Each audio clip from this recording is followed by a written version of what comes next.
नमस्कार दोस्तों। हिंदू धर्म में शादी होती है, उसमें पति और पत्नी अग्नि के फेरे लेते हैं साथ। उसमें दोनों आपस में एक वचन निभाते हैं कि मैं तेरा सुख दुख में साथ दूंगा आपस में। ऐसे ही केजरीवाल साहब ने दिल्ली जनता को 7 वचन दिए थे, 7 जवान दी थी। क्या वो वास्तव में उस पर खरे उतरे? नहीं। वो 7 वचन कौन से थे, उन पर विचार करते, देखते, सुनते हैं। पहला वचन था इनका, इन्होंने कहा था कि हम आंदोलन के सिपाही हैं, राजनीति में नहीं आएंगे। और राजनीति में ऐसे आए कि ये मनीष जी, सतेंद्र जी और इनके संजय सिंह जेल में पहुंच गए। पता नहीं कैसे राजनीति की आपने। दूसरा आपने कहा था अन्ना हमारे गुरु हैं, वो जो कहेंगे उस बात को हम मानेंगे। आपने अन्ना हजारे की बात नहीं मानी। अन्ना जी ने कहा था कि आप दिल्ली के अंदर शराब की दुकान मत खोलिए, इससे वहां की जो जनता है, आम पब्लिक है, वो बर्बाद हो जाएगी। पर आपने अन्ना जी की बात नहीं मानी। अन्ना जी कहाँ पड़े हुए हैं? महाराष्ट्र में एक छोटे से कमरे में पड़े हुए हैं। आपको उनका कोई ख्याल नहीं, कोई सम्मान नहीं आपके दिल में उनके लिए। तीसरा वचन था आपका, आपने कहा था कि सोनिया, लालू और ये कपिल सिब्बल, शरद पवार सभी भ्रष्ट हैं। ये आज आप लालू यादव से, शरद पवार से आप हाथ मिला रहे हैं, आप गले मिल रहे हो आप उनसे। यानी कि आपका भ्रष्टाचार मुद्दा जो था वो झूठा था आपका, वो वचन आपका झूठा था आपका। आपने कहा था कि हम सत्ता में आए तो हम सबसे पहले जन लोकपाल विधेयक लेकर आएंगे।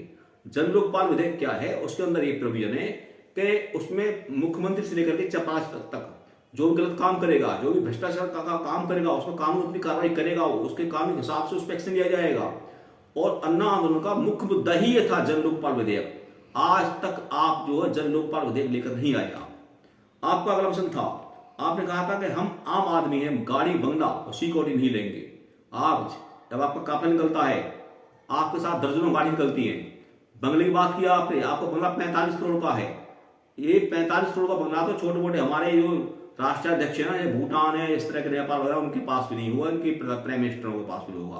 आपकी बात सिक्योरिटी चलती है आपकी। सिक्योरिटी में आपके बीच में पुलिसकर्मी आपके साथ चलते हैं, कमांडो आपके साथ चलते हैं। ये आपका बच्चा झूठा निकला आपका। आपने कहा था कि कांग्रेस ने देश लूटा है, हम कांग्रेस के साथ कभी नहीं जाएंगे। आपने सबसे पहली सरकार बनाई थी दिल्ली के अंदर, कांग्रेस से सहयोग से बनाई थी। और अब भी आपने कंप्रोमाइज किया है ना, कांग्रेस के साथ कंप्रोमाइज किया आपने, चाहे गोवा में किया हो, चाहे हरियाणा में किया हो, चाहे दिल्ली में किया हो। आपने ये वचन भी आप तोड़ा। और आपका 7वां वचन था, आपने कहा था मुझे गठबंधन में कोई रुचि नहीं है, क्योंकि गठबंधन देश के लिए हानिकारक होते हैं। और आपने अब एक गठबंधन बना लिया है, नाम दे दिया इंडिया। इंडिया नाम का तो गठबंधन है नहीं, असली नाम तो उसका है I.N.D.I.A। इसका नाम आप इंडिया रख दिया। अरे इंडिया तो देश का नाम है, तो आपने गठबंधन बना लिया। उस गठबंधन में कैसे कैसे हुए राजनीतिक पार्टियां हैं, सभी जानते हैं। उसमें मोस्टली पार्टियां करप्ट है, जिन पर कोई आरोप लगे हुए करप्शन के, घोटाले के में। तो आपने केजरीवाल साहब जो दिल्ली जनता के साथ वचन दिए थे, 7 वचन को आपने नहीं निभाया, दिल्ली जनता को धोखा दिया है। जो मैंने बताइए वीडियो में जानकारी दी है, आप सोच खुद बताइए क्या केजरीवाल साहब ने अपने वचन निभाए या नहीं। जय हिंद, जय भारत।